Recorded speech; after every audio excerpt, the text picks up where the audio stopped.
Welcome everybody to the Michigan Historic Preservation Network webinar series. My name is Xiaohan Bao Smith. I'm the Historic Properties Coordinator of MHPN, and we are very excited today to hear about this Restoring the Tower at Michigan Central Station. Before we get started, I would like to quickly go over some Zoom tips. If you have any questions during the presentation, please type them in the Q&A box as you think of them. The questions will be answered at the end of the presentation. And you're welcome to share your thoughts and resources using the chat box. Both chat box and the Q&A box are located at the bottom of your Zoom screen. If you don't see them, please wiggle your mouse. And when the webinar concludes, we will send you an email with a link to the recording and the survey. Please participate in the survey after the webinar. If this is your first time attending our webinar, we are the Michigan Historic Preservation Network. We advocate for Michigan's historic places to contribute to our economic vitality, sense of place, and connection to the past. We could not do the work we do without our members and volunteers. If you are not a member yet, please consider joining us at www.mhpn.org.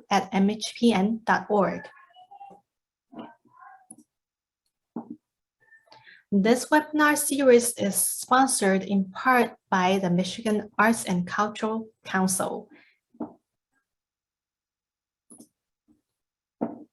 And it is my great pleasure to introduce our speaker. Today, we will be hearing from 3 speakers. Our first speaker will be Jennifer Henriksen Aia.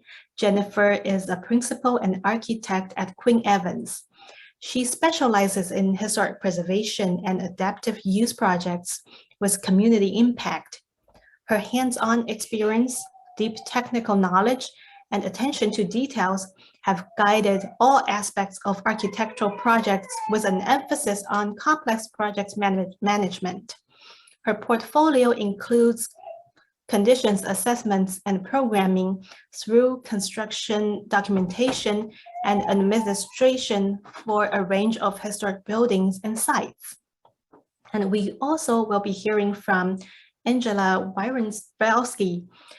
Angela received her master's in architecture from Boston Architectural College and her undergraduate degree from University of Michigan. Angela has contributed to the renewal of iconic civic landmarks as well as cultural and commercial projects that have reinvigorated urban communities and spurred economic growth. A passionate advocate for historic preservation, Angela enjoys the opportunity to extend the life of vacant and underused buildings. She embraces the challenges inherent in complex restoration and adaptive use initiatives, approaching those projects with a creative and curious eye and discerning perspective that leads to innovative yet practical solutions. We also will be hearing from Christina Vaklevak, PE. Christina joined Silman as a structural engineer in 2019 with several years of prior experience at firms in Ann Arbor, Michigan and Charlotte, North Carolina. Her current and recent projects includes renovations and new construction for residential, institutional, and commercial clients. And with that, I will turn it over to our first speaker, Jennifer. Thank you. Angela, I'm gonna let you pull up the first slide here.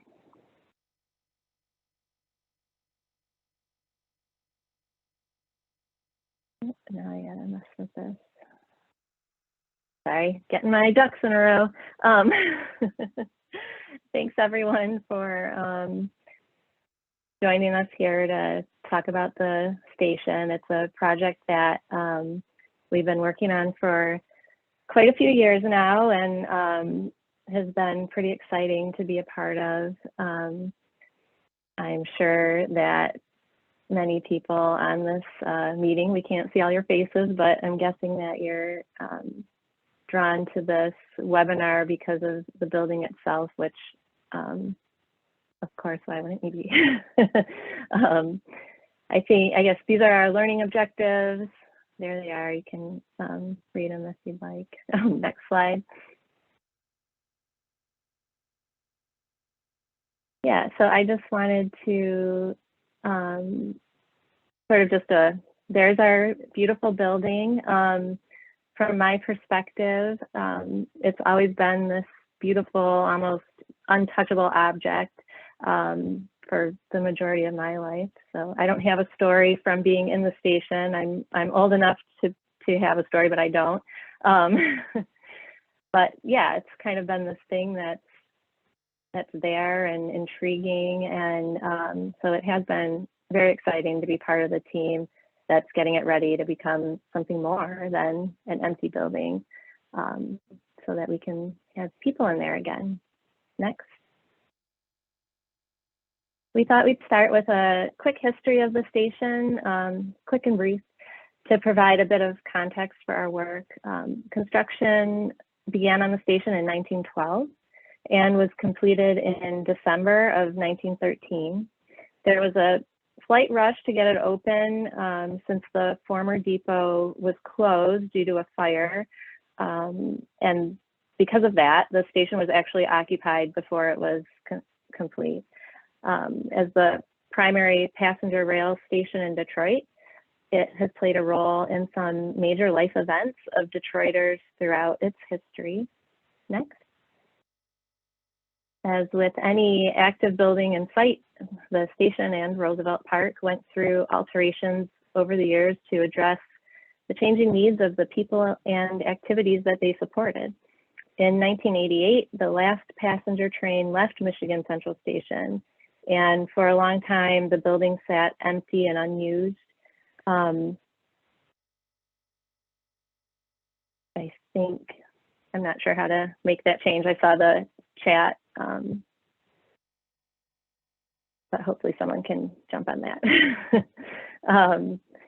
But yes, so for a long time, the building was empty. That's, you know, how a lot of us have seen it for, and is the only way a lot of us remember it. In 2015, the tower windows were replaced as a first step to protect the building. And in 2018, the station was acquired by Ford and plans began to renovate. Next.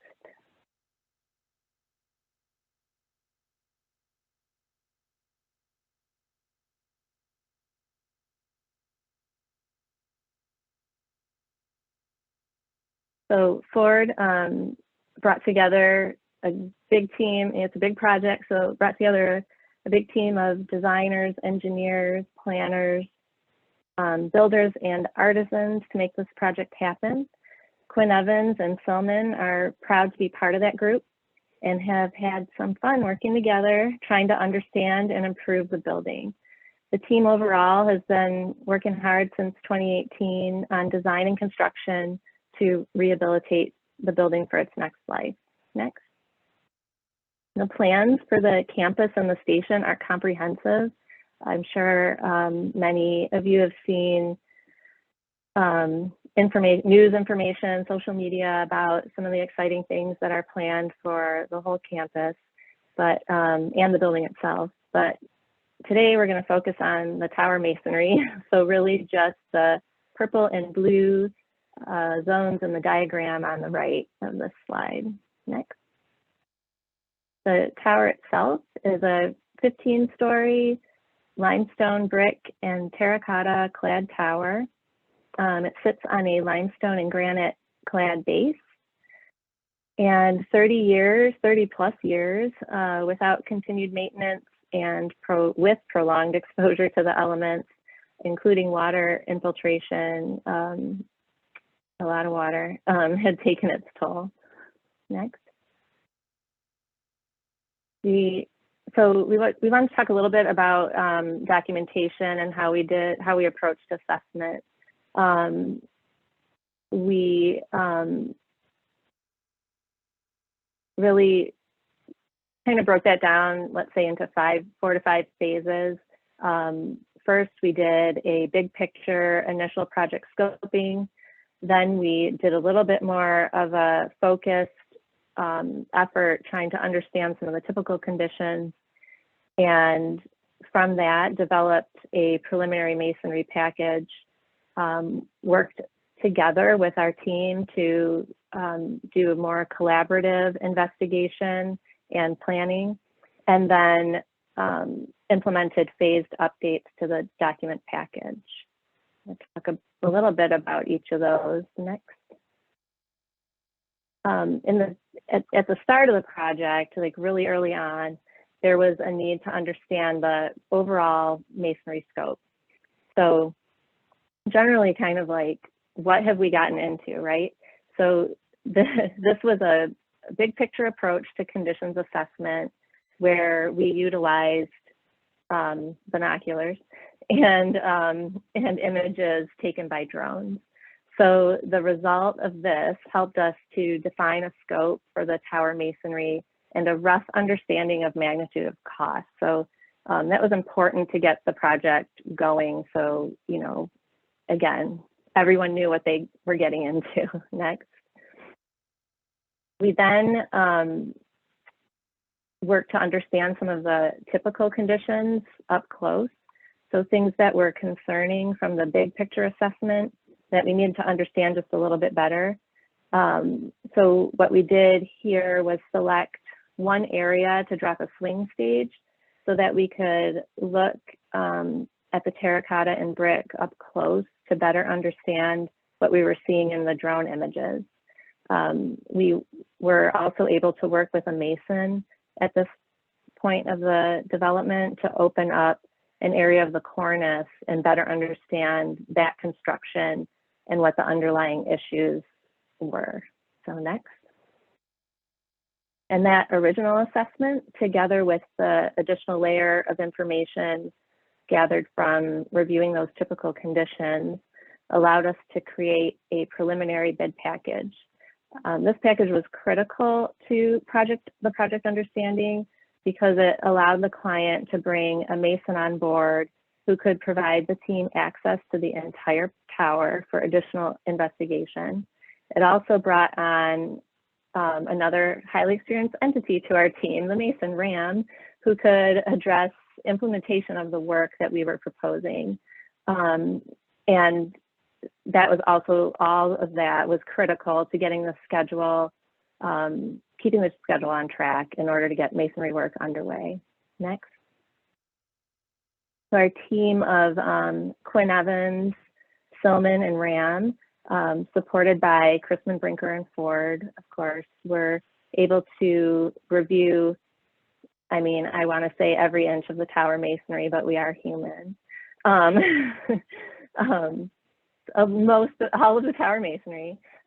With Ram on board, we could open up more areas that we saw that were concerning to understand that construction and, you know, work together. We were there together, all three groups, to collaborate and really determine the best approach for the historic building while being respectful to cost and schedule. Next. And then after we saw the tower up close, I had to use this picture because Angela sent it to me this morning. But after we saw the tower up close and discovered a lot, we had to take a minute to sit and think about what we've done. Right up on top. For those of you who aren't familiar with construction documents, all of the like bubbly clouds you see on the drawings on the right are items that changed from our preliminary masonry package to the sort of final phased masonry packages that were issued after our collaborative investigation. So it wasn't unexpected. We knew there would be changes. It just shows, I think it's, you know, kind of important to share because it just proves that the work with the right access and the right team can ultimately determine the right solutions. I think it's a sign that collaboration and, you know, working together was really great for all of us. Next. And then I just wanted to touch a little briefly on some of the materials we chose for replacement materials. And I think Christina and probably Angela too are going to get into this in a little bit more detail.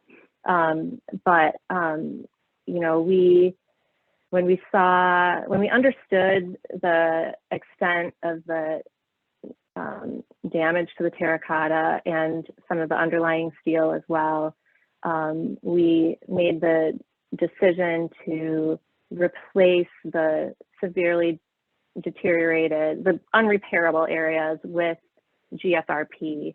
And you can see, maybe not so well, but if this was, if you could zoom into these images, you would see that the fabricators did a really great job of not only mimicking the overall profiles of the historic elements, but also the textures and colors as well. So, you know, from a building that's 200 plus, or an element that's 200 plus feet in the air, that is, you know, a potential concern because of what the structure condition of the structure, you know, transitioning to the GFRP, I think was visually seamless and was the right decision to make for this particular building.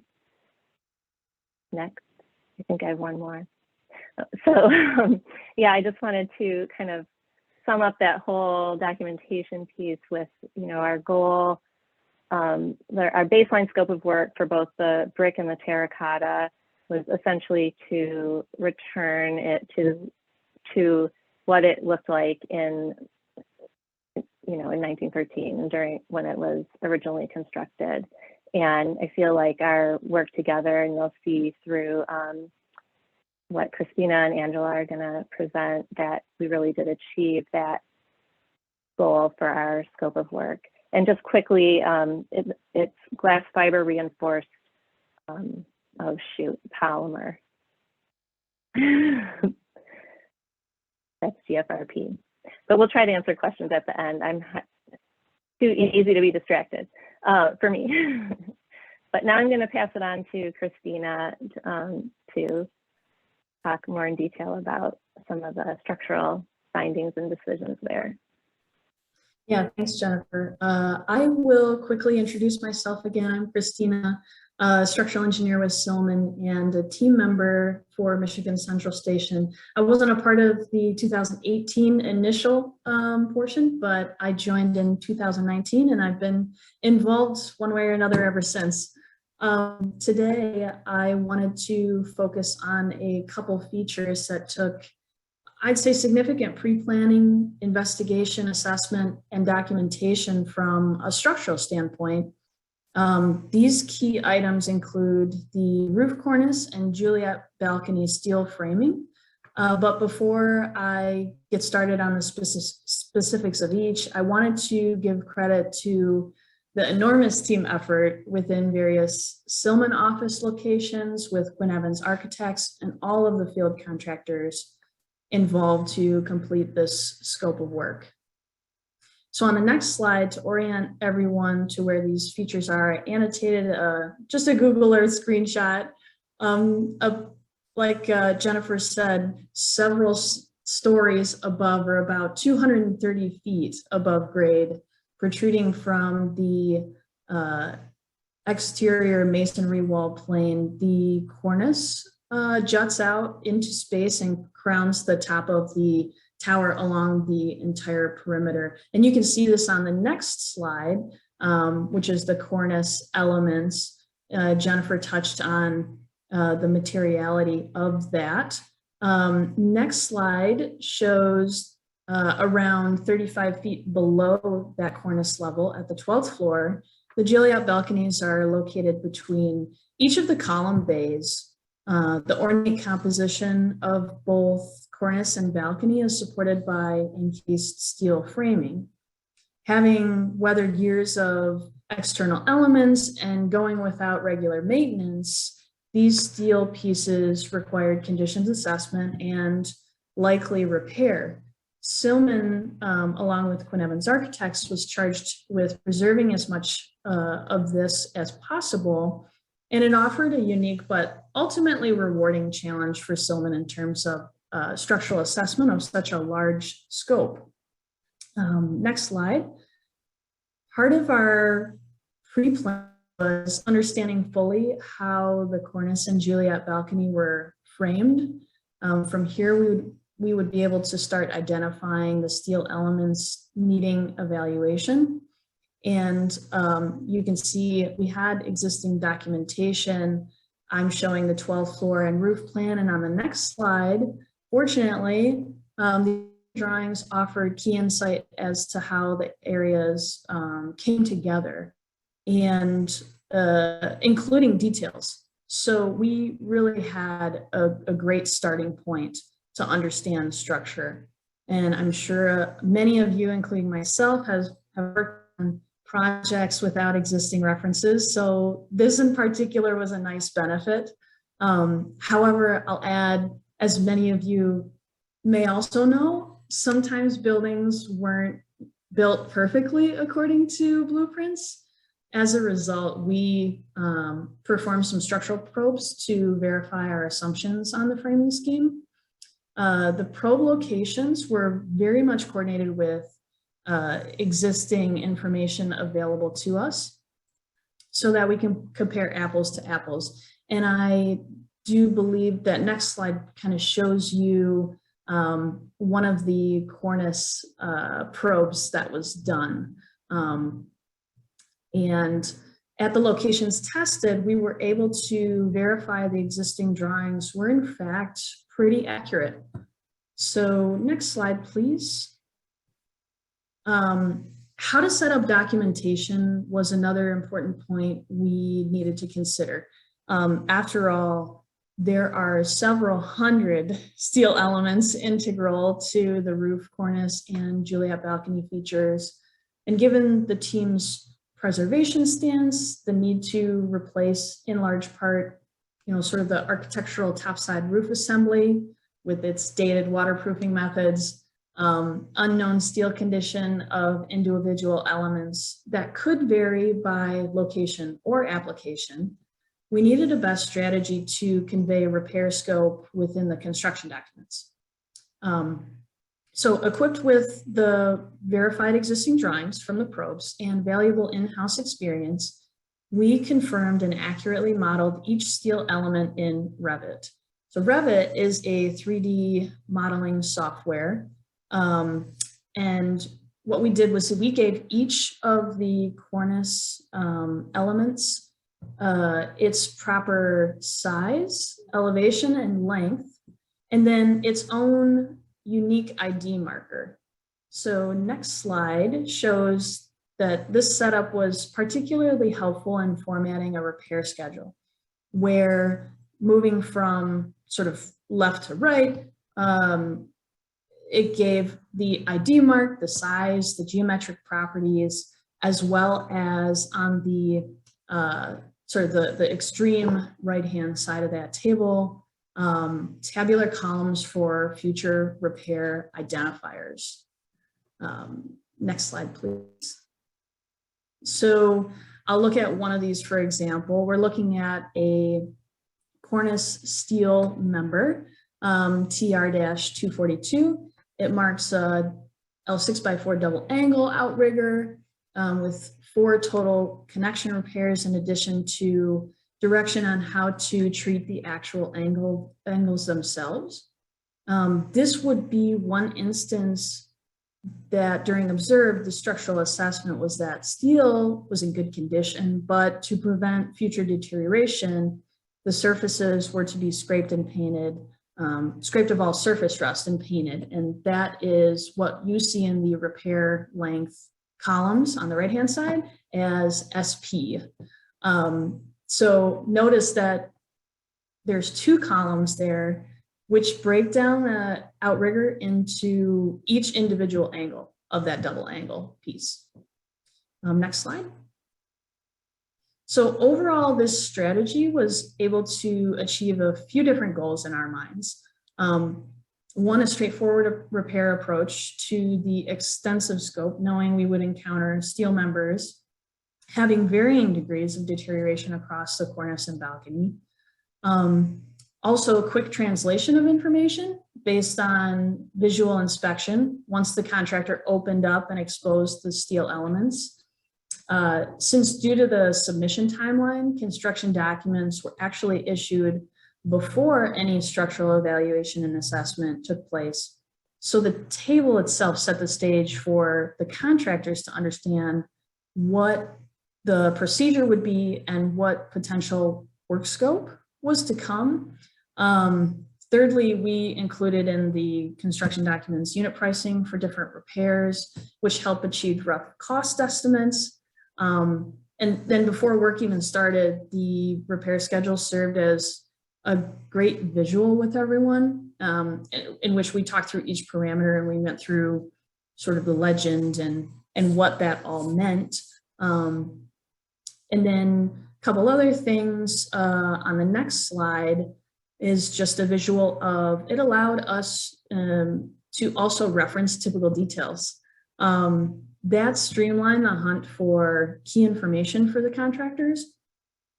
And then additionally, it allowed us to create specific sections for contractor knowledge, which is shown on the lower right-hand detail that you're seeing there, based on the existing drawings, to kind of give them a sense of how the cornice and balconies were constructed. So that two pieces of information, both how the structure was built versus repair details were two separate items, but they were limited sections. So it was, we thought it was an efficient way to go about things. Knowing that the repair schedule was tied to these consistent repair directives, the legend, the typical details, the limited building sections, it really set the stage for only needing to update and reissue the schedule once the steel assessment had been completed. Next slide. All right, so having made the best attempt to make the evaluation as efficient as possible, the contractor began demo and our assessment followed soon after. To view the existing framing from all possible angles, the team utilized 4-point harnesses with retractable fall arrest tethers and also the Fraco motorized vertical work platforms to scale the building, and which you could see one of our team members in the upper left-hand photo. This by no means was for the faint of heart, but it also gave amazing views of the city, as Jennifer mentioned earlier. The assessment was broken up by sectors since the contractor can only access and demo so much at a time.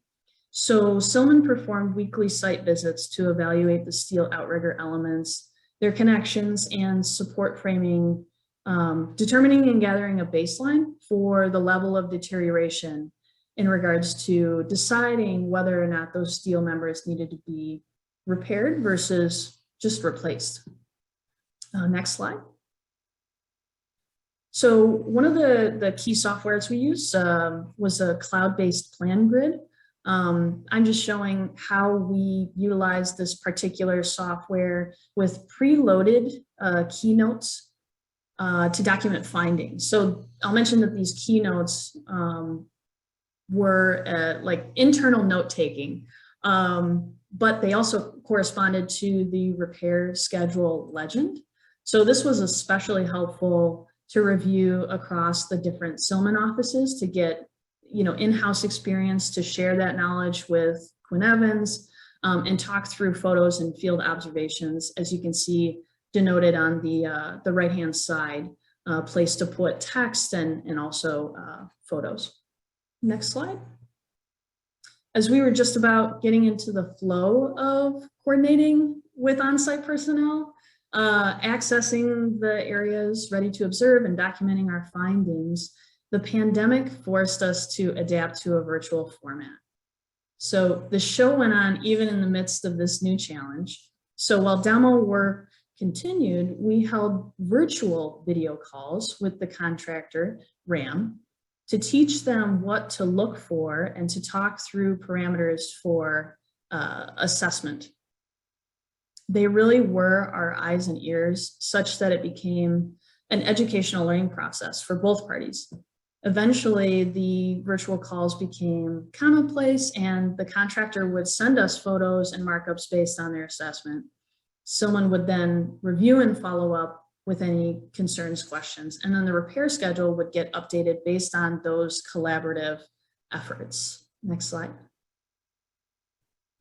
Once the site was accessible again, someone started performing the on-site assessment ourselves.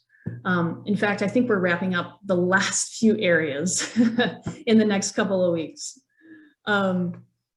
Next slide, please. Okay, so you can see here the cornice had a few different components to it. The main outrigger, which is shown in, I've kind of highlighted in green. The steel beam below supporting the cantilevered end, and that is in yellow highlights. Hung modillion J-hook anchorage and the A through D bent plates or clip angle connections, as I've highlighted in blue. These were assessed at each location. The continuous members running perpendicular to the outriggers were replaced in full. And next slide, please. So the typical repair details address both the existing condition and proposed repair conditions, which would be referenced in the repair schedule legend.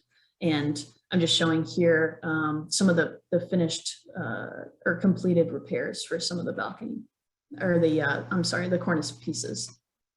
Next, although I will talk about Juliet Balconies. At the Juliet Balconies, there were a few different steel framing conditions. There were inset balconies occurring along the main portion of the building face. If you're looking at the building straight on, there are cantilevers or outset balconies, and there are also some grillage steel pieces that support the stone Doric columns. Next slide shows that all of these configurations were generated somewhat by the fact that our main tower columns step in a few feet going from the 11th to the 12th floor. Next slide. So each of these conditions had their own set of steel components. Recorded in the schedule, we assessed each piece and gave repair options based on field findings. In general, the cornice corners and the outset balconies saw the most deterioration, but in total, we really didn't find a conclusive pattern on what was good versus bad as we went along. I'll say the horizontal steel planes were typically in worse condition due to the ability for water to pool. But the randomization we ultimately experience could be any number of things like weather pattern, condition of topping materials, freeze thaw, and lack of drainage. Lastly, I think next slide, I wanted to touch on a couple other things that came up. This is just showing the repair of some of the balcony steel pieces. Next slide, please. One thing that came up in our investigation that was a bit unforeseen is hung support and stability of the roost cornice modillion. So the upper left-hand photo shows a sort of a steel pipe running horizontally, and it's held by a vertical J-hook. You see that J-hook a little bit more clearer in the lower image, and then it's our repair detail for it. So the stone or terracotta modillions were suspended by these hooks, and some topside load testing was done, but not performed everywhere. And we did find some locations, although, you know, viewing from the top side were in good to fair condition. The hidden pipe and embedded length of anchor that were ultimately hidden in that cornice piece was poor or in failing condition. As a result, the contractor actually ended up doing like a bottom side load test of sorts by pulling down on each of these modillion pieces to verify stability of the embedded components from the Fraco. In the end, there were quite a few that failed and ultimately needed this repair detail on the right-hand side. Lastly, I'll touch on other interesting item of note that kind of evolved and Jennifer made reference to is deciding to use GFRP. Again, glass reinforced polymer. And so this was used for both some elements, architectural finish elements for the cornice and the Juliet balconies. Next slide. Some of these existing pieces, like the balcony, balustrade, base, water table, were either in poor condition or needed to be removed in order to assess the steel and replace the balcony infill material anyways. As a result, the team coordinated their replacement with a GFRP alternative. The attachment locations of the GFRP to main steel were selected such that it would actually reduce the steel repair scope of many outriggers. So in total, I feel like the team was proud to have delivered a solution for these areas, especially since the GFRP was substantially less weight than the existing stone material, and it reduced steel repair costs and scope. So I will leave it to Angela to talk a little bit more about GFRP and masonry and facade. Great, thanks, Christina. I'm Angela. I'm an associate with Quinn Evans. I've been working on this project since 2018 and did that initial scoping survey that Jennifer talked about. I'm currently on the construction administration team, and so my day-to-day life is living out on site practically. Today I'm at home, but it's a pleasure to be out there and seeing the progress happen. It's amazing. I'm going to give you a little insight on what's been going on and just the development of the construction. As Jennifer mentioned, and I think Christina, the tower was one of the first bid packages to get released because of just the sheer amount of work that needed to happen and how fast we wanted to get going on it. Working with Kristen Brinker and Ford, we knew that we had to start this process as soon as possible to get the appropriate repairs done in the construction timeline they wanted. As you can imagine, tackling these repairs and restoration is a lengthy process, and not only because of the type and the amount of work, but it's the sheer volume. The cornice alone is 1,200 linear feet, so it adds up real fast. The tower exterior construction was divided into two phases, the west and the east, and the west began in the summer of 2019. As Christina mentioned, the demo of the cornice was integral in getting started so that Silma could do their analysis and we could fine tune those repairs. During this time, the design team worked really closely with the masons and the GFRP supplier to fine tune the replacement pieces. So while we came up with, we knew we were replicating the exact pieces to match the historic details, how those pieces get sliced and diced and where the seams are, where the overlaps are, was this very iterative process to figure out how they were going to hang, where the attachment points are, where weeps were going to be introduced, that sort of thing. And for the cornice, we actually started with a single piece. You can see this kind of whole thing kind of wrapped around the outriggers. But through mock-ups, we soon realized we needed a little bit more flexibility in these pieces. As you can imagine, the tower wasn't quite straight across the 350 length of it. So we needed a little bit of flexibility so that when these pieces were installed, that they not only could attach correctly with the existing structure, but match up with the different points of alignment as you travel that length of the tower. So instead of doing it all kind of in one piece, like this mock-up had shown, how you can see it kind of lipping underneath that front angle, we ended up splitting it and giving it a little bit of play. And this bottom scene then is, you can't see it from 230 feet up in the air. And it gave us just enough room to make everything come back into alignment. The other thing that we worked through during construction was a future system for facade access. We know, I mean, the tower's full of windows and eventually they are going to need to be washed.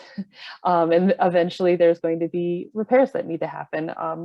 So in order to give this building that, 100-year plus future, we wanted to integrate a way that maintenance could occur. The problem with this building, as you can see, is that the top cornice juts out almost 5 feet, 6 feet from the face of the building. So we really didn't want to be laying ropes and wires over the restored terracotta or the new GFRP pieces and then swinging into the building to try to reach it. So instead, we came up with a system. We worked with a facade access supplier or company and came up with a system that kind of punctured through the cornice that allowed sleeves to be installed so that you could drop down guides later on through that and not really monkey with the rest of the outermost part of the cornice. And then the system then allows you to travel the length of the tower. And actually, we've already been using the system on the west side. While the west was a bunch of fracos, which are like the traveling platforms, were erected and tied into the structure for the majority of the restoration. Those had to come down and move to the east, but there was still some finishing restoration work that needed to happen on the west of some glazing and repointing and things like that. So they used swing stages and still are using some swing stages to do that kind of finish work on the west, and they're implementing the use of that system. Like Jennifer and Christina talked about those Juliet balconies, the ones on the dumbbells, we call the edges of the building, the dumbbells. Those we noticed were in very rough condition. They were on those exposed corners. We knew that there was quite a bit of work that needed to happen to there. This was one of the drone footages from early in 2018. So this is that area taken apart so that someone could see that access or get their review of the structural members. And then this is where we, like Christina said, started to work through those pieces with the mason and the GFRP supplier and trying to figure out how we were going to recreate those and find the best way to reattach them. As you can imagine, these are huge. If I was standing next to this, it's taller than me. And so here it's all taken apart. And here's late or early last summer with one of the pieces installed. There's still some finishing touches, obviously, that needed to be done on this one, but you can see that recreation installed. The other balconies, the Juliet balconies that are in the bulk of the face of the building are a little bit narrower and were a little bit more straightforward when it came to the GFRP process, just because most of it was gone or so badly damaged that there was just not anything that we could keep. The balcony itself with all the balusters, and then also this little lip right here of the water table. As you can imagine, it just had been soaking in decades and decades of water, and these little tiny roofs that were up here were just saturated and destroyed. So it was And if you can see all these shadow little marks, all the dentils were removed.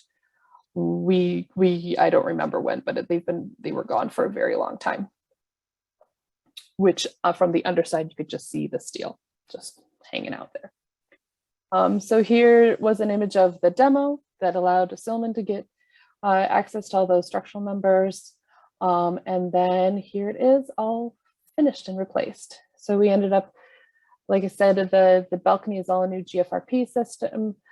So is this water table. They matched all the nice little details that were there originally and all the striations and texture of the pieces.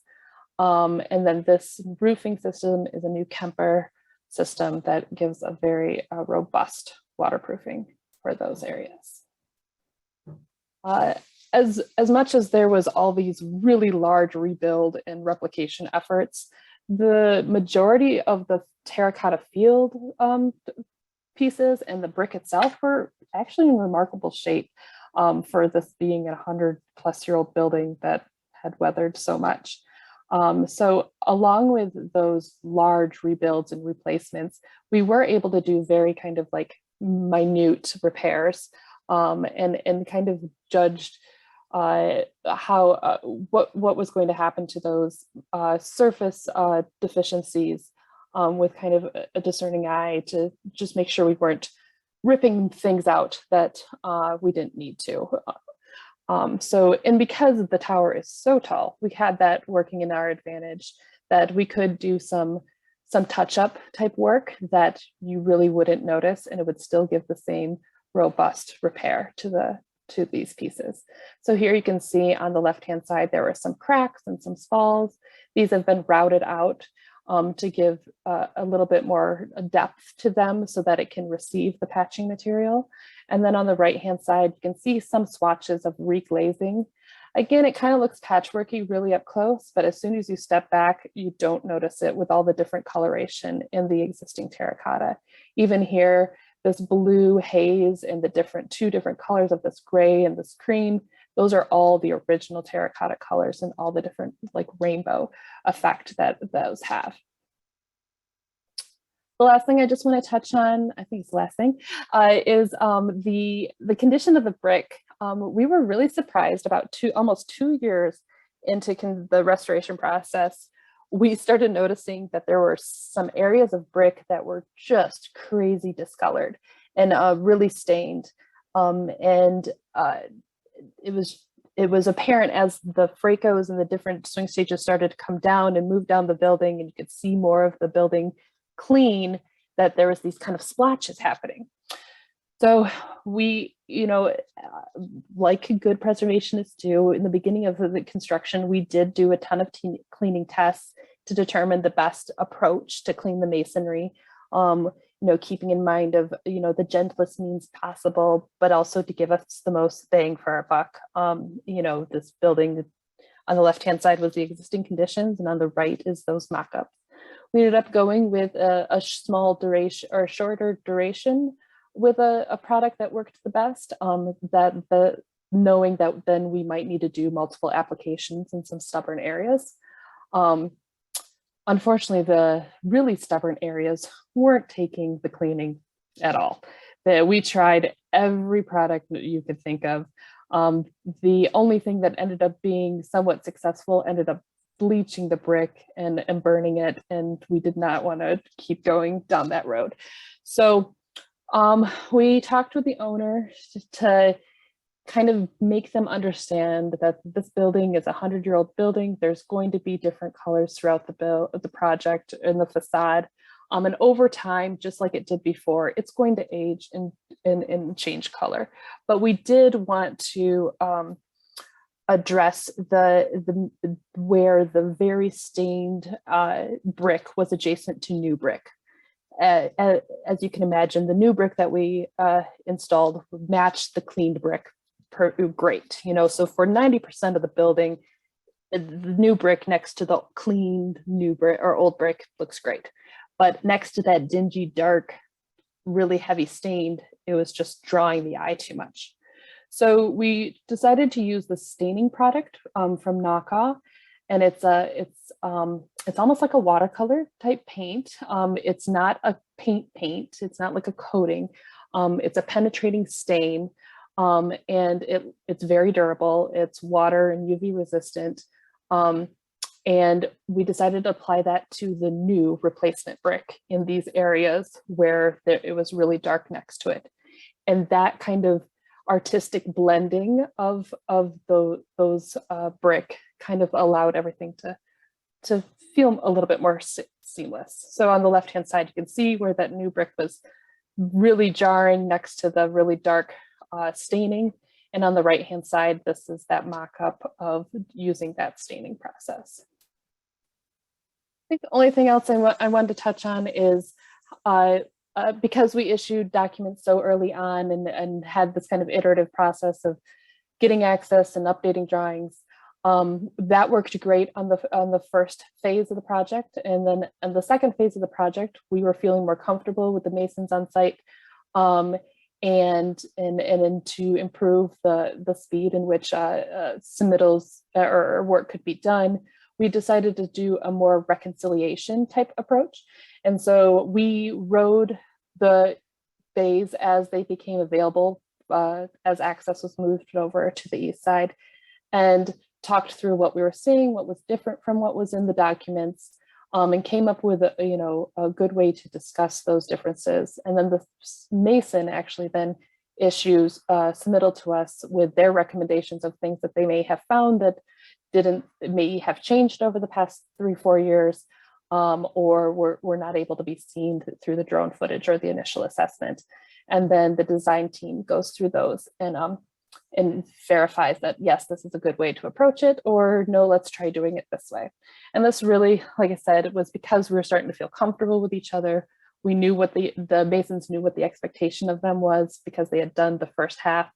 And it was a good way to do a checks and balance of the scope. Lastly, I'll just end with a couple of fun images. I was just up there punch listing earlier this year. So as they're finishing areas, we go up and take a look at everything. These are just some great images up close of where I would love to see who can point out the GFRP to the terracotta in some of these images. They did such a great job blending them in. And a shot looking towards the city. And then here we are today. We started over on the west. You can see the cornice is pretty much all installed, and now we're over on the east. You can see those outriggers. And construction will keep on going throughout the summer, and that will be beautiful. That's it for me. I think there's some Q&A. I can't see the questions from my end because I have my screen share, but if somebody else wants to help narrate or direct that. So we still have some time. I think 5 minutes. Maybe we can get through the questions. I will just read them one by one, and you can decide which one of you are gonna answer. Okay. The first one is for Jennifer. You said that the team knew there would be plenty of things discovered as you came to understand the building. Was your client prepared for that? Even though Janet, I'm sure that you told them that ahead of time. Yeah, I think, and Angela has been more involved in the, as construction is being implemented, so may have a bit of a different perspective, but I do feel that the board did understand that things would be changing, and we had a good partner with Chrisman Brinker as well, and I think although some things were surprises and required some discussion and finding the right path that everyone would be happy with, I do think that it has been a fairly good process because we did make it. There were a lot of discussions about what would this building, especially the exterior, look like. What were the expectations with the historic brick and the terracotta, and you know, what we wanted to keep and not keep. So yes, there were things they were not prepared for, but they were prepared for a lot, and they did take most in stride. So Okay, the next question, are the supply chain issue causing the havoc with your work schedules? If so, is it pushing back the completion date for the project? Angela, do you want to answer? Yeah, that I mean, one? I think like everybody knows, everybody is impacted by supply chain. I was just at my dentist the other day, and they said they couldn't get, you know, rubber gloves in time sometimes. So I think every sector is feeling it.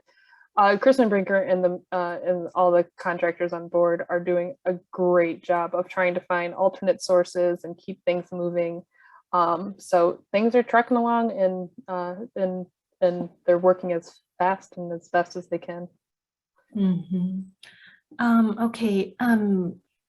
Can you provide more information on the stain product that you used for the new bricks adjacent to the old bricks that couldn't be cleaned? Yeah, the product is from Nawkaw. It's Nawkaw, and they have a couple of different products. I think the one that we used is, I think, just like their restoration. I could share the exact product later if it's wanted.